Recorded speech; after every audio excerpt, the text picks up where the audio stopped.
Hello, everyone. Welcome to Talking Logistics, where we have conversations with thought leaders and newsmakers in the supply chain logistics industry. It's a great pleasure to welcome to today's program, Jake Papa, who's Senior VP of Enterprise Sales at Emerge. And today we're going to talk about supply chain's most profitable four-letter word, data. So there's certainly a lot of data in supply chain logistics. And, some companies drown in it, while others find a way to convert data into business value. And, one area where data plays a critical role is in transportation procurement. So how does data connect to procurement, connect to profitability? Well, that's the key question we're going to discuss in today's episode. And it's great to have Jake on the program to share his insights and advice on this topic, as well as his perspective on the current state of the transportation market. So Jake, welcome to the program. Really appreciate it, Adrian. Thanks for having me on today.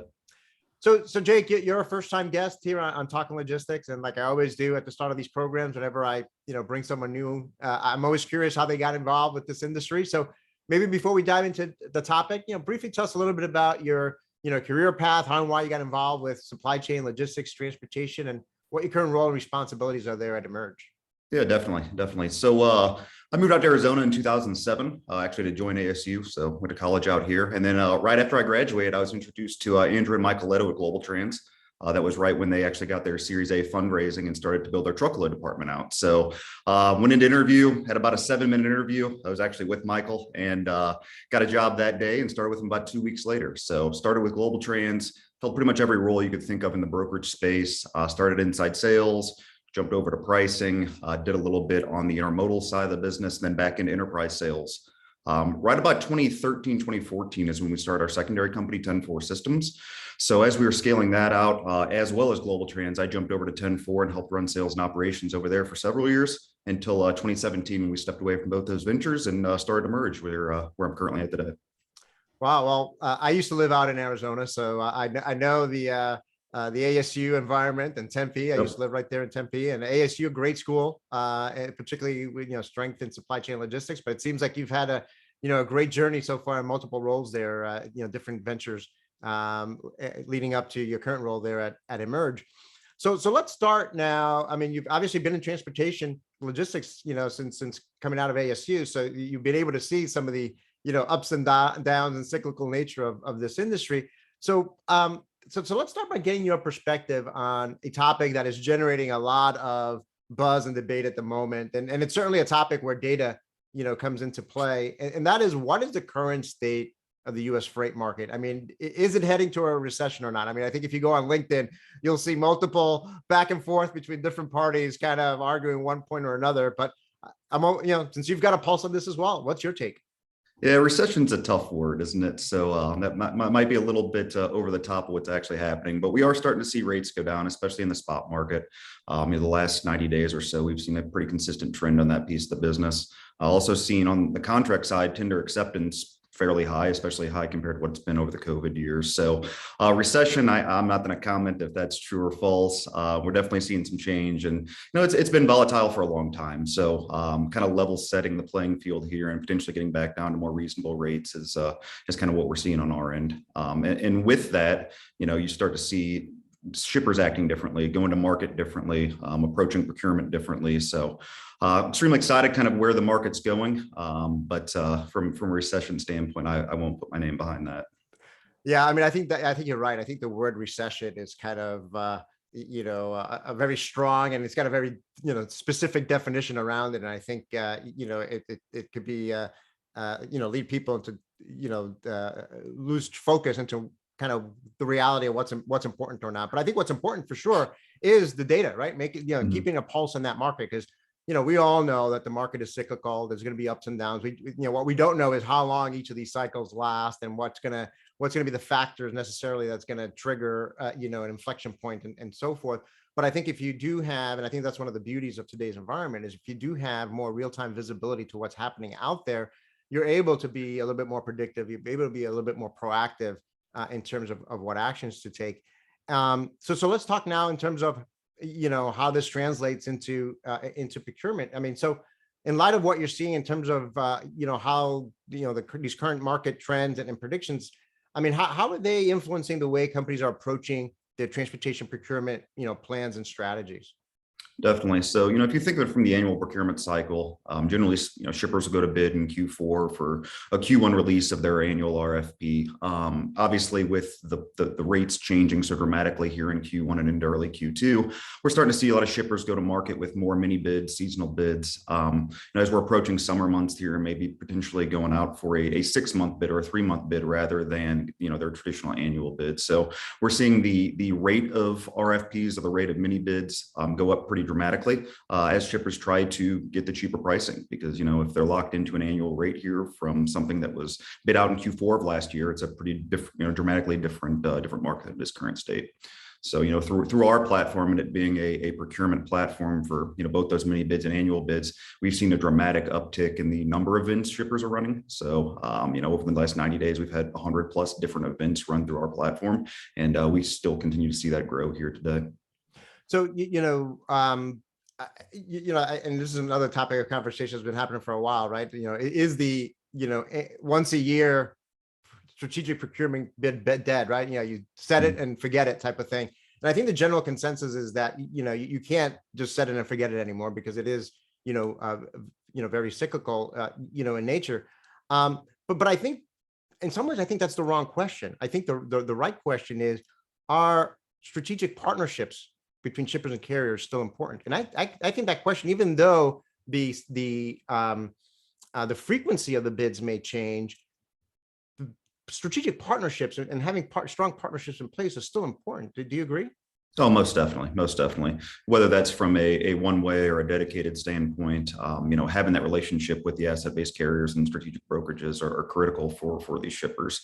And generally what we see as rates start to fluctuate like this is, the past 2 years, a lot of shippers have gone and added more people to their network. So, if they traditionally had, let's say 50 carriers and brokers in their network, they might've went up to 75 or 80 to go get capacity. Now they're starting to tone that back down and get back to more realistic expectations for how large their network needs to be, and keeping those strategic partners moving forward with them. So from an annual standpoint, from a seasonal standpoint, of course, you'll always need those strategic relationships, but the frequency of the bidding or the frequency of going out to market for new rates is something that we see continuously happening. Now, I think, from a shipper standpoint, and, kind of doing, shorter term bids kind of makes sense in a very volatile environment, particularly if, rates start coming down and things start softening, you're able to capture some of those, freight saving. In theory, from a carrier's perspective, it should be positive for them as well. If you agree that then when things get tighter, right, they'll be able to capture higher rates in the future. They're not locked into these softer rates, right? So then from a shipper standpoint, then what ends up happening historically is then you get the higher tender rejection rates. Correct. Because so in theory this going out to bid on a more frequent basis should be beneficial both in a quote unquote shippers market as well as a carrier's market. Do you agree? Yeah. So if you think from a carrier or brokerage standpoint specifically, it takes a lot of the risk out of it. So, if you're going to market for an annual bid on potentially lanes you're not, familiar with running, or that you don't have the consistency in, you might make money 9 months of the year, you might lose money 3 months of the year, especially in the brokerage standpoint. So running a 6-month bid or 3-month bid takes a lot of that vibration out of it, which is, in theory could allow these brokers and carrier partners to come in more aggressively because they can kind of see the light at the end of the tunnel. Yeah. And I think, I think when technology comes in, from my standpoint, is historically, doing a bid was a very time consuming, costly process, if you will, right? Gathering the data, sending out the bids, which most cases were sending out a bunch of Excel spreadsheets and then coming back and, aggregating all those spreadsheets. But the environment, thanks to technology, that environment now, the cost and the effort and the ability to do these mini bids through technology has been alleviated or been enabled through technology, right? Yeah, definitely. Especially with platforms like ours and others that are out there, you can duplicate a bid on a monthly cycle or even a weekly cycle in a few clicks. So essentially you just copy the event, update the new lanes and volumes tied to those events, push it to your network and start collecting rates in, 5 to 7 clicks. So that's really where we've seen the power of that come through, is the ability to reproduce those and kind of go to market much quicker, as well as with things like scenario building and optimization and low cost solves and different ways that you can actually kind of automate the awarding onboarding process to make it to where it's, once again, a few clicks rather than needing to export a bunch of Excels and run different formulas to try and get those rates. So yeah, we see a lot of that happening through platforms like ours and some others that are out there. Great, great. So linking back to the title of this episode, I mean, how does data connect to procurement, connect to profitability? Yeah, that's a good question. So, the data side of it, I really look at data three different ways. There's the shipper's historical data, their volumes, their rates that they've paid in the past that they can start to utilize to do things like benchmarking. There's also third-party data sources they can go out and either purchase or partner with in order to start to look at that. And then you've got your current rates. So when you run a procurement event, you see kind of the current market of where your network of carrier and broker partners are at, and you can obviously negotiate with them from there. But you kind of see those three different data points to be able to make your buying decisions. So where that equals to profitability kind of depends on what scope you're looking through. On the shipper side of things right now, I think it gives them more flexibility to choose a lot more different partners at cheaper rates. So, traditionally, what you'll see through kind of the COVID years is that there might be one or two carriers that stand out as dramatically cheaper in certain lanes than others. So, you're kind of pushed towards those one or two carriers, to where now there should be a much larger bucket of carriers that are kind of in that bottom cheaper side of things. So you can start to, pick and choose which carriers to go with rather than always choose the cheapest option. So we kind of see that on the shipper side, which, allows them to be, save some money on their line haul cost and potentially make more profit on that side of it. For the broker and carrier side of it, obviously using their historical information to price things out with a lot less volatility, it should equal more profit for them, but also allowing them to go out to new markets on shorter term rates and be more aggressive on those.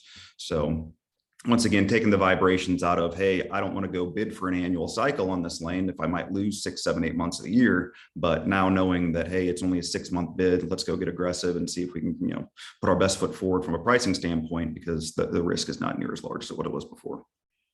Yeah, no, great examples there. And I think, I like that, the fact that there's multiple data streams that come into play here. And I think it's when you aggregate all those three, I think what's different today than in the past is that both shippers and carriers and brokers have, much more transparency, much more visibility in terms of the market, in terms of performance, in terms of cost, to be able to make more, informed and intelligent decisions, particularly when it comes to procurement.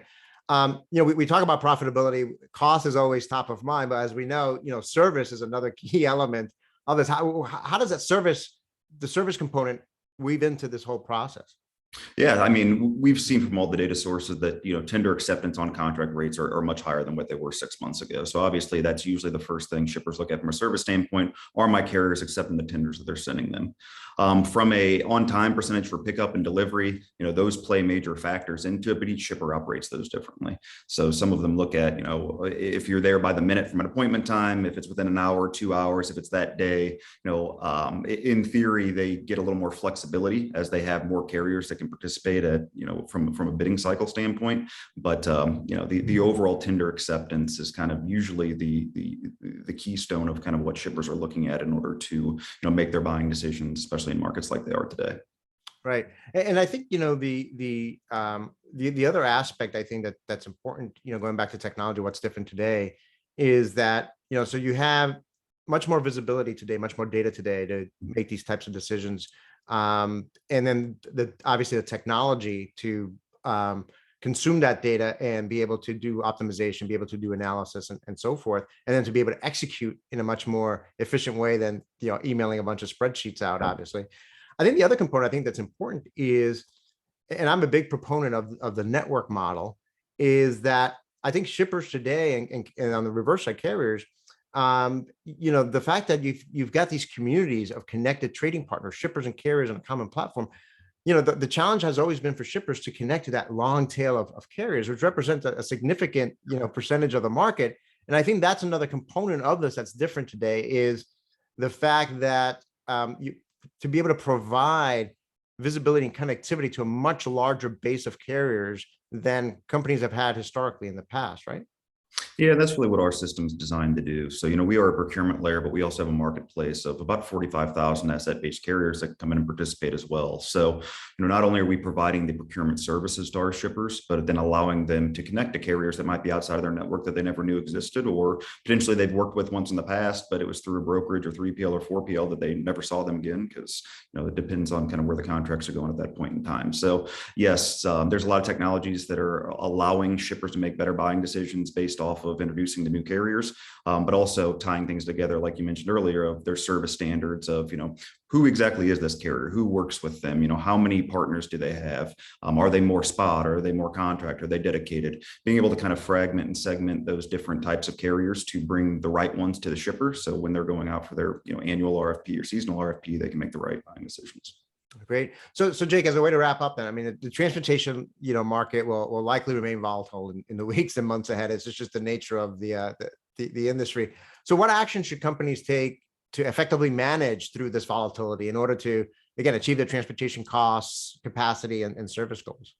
Yeah, I think right now is a really good time to start looking at benchmarking and seeing kind of where they're paying current state compared to current markets. So especially ones that went for annual RFPs in Q3, Q4 of last year that might be 90 or 120 days into their contracts, taking a look at that and just seeing which lanes are underperforming, and if they're underperforming and you're paying more than what market's going for, why not go run a mini bid or mini event to run those? So looking at the benchmarking piece of it, maybe expanding that to generally speaking, spots down right now. So being able to look at some other types of mini bid features to potentially fill those voids for the small amount of spot they have, and try and even narrow that down more. And then tying it kind of all together through systems like what we're offering here at Emerge in order to build the proper route guide, and then load that into their TMS and go from there.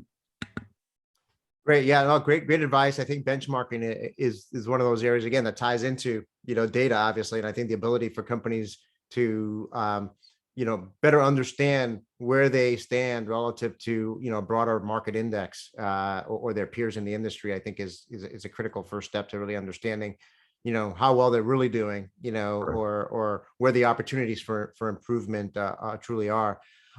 So again, we just scratched the surface here, Jake. I think we could probably talk, for hours on this subject, but I think that you provided some great insights and advice on this topic. And, certainly an area that I'm sure that if we speak 6 months, 9 months from now, some of the key advice you provide are still going to hold true, but maybe the market will be different then. And there might be some other steps or other insights that might be worthwhile considering. So certainly, hopefully you'll be able to join us in a future episode.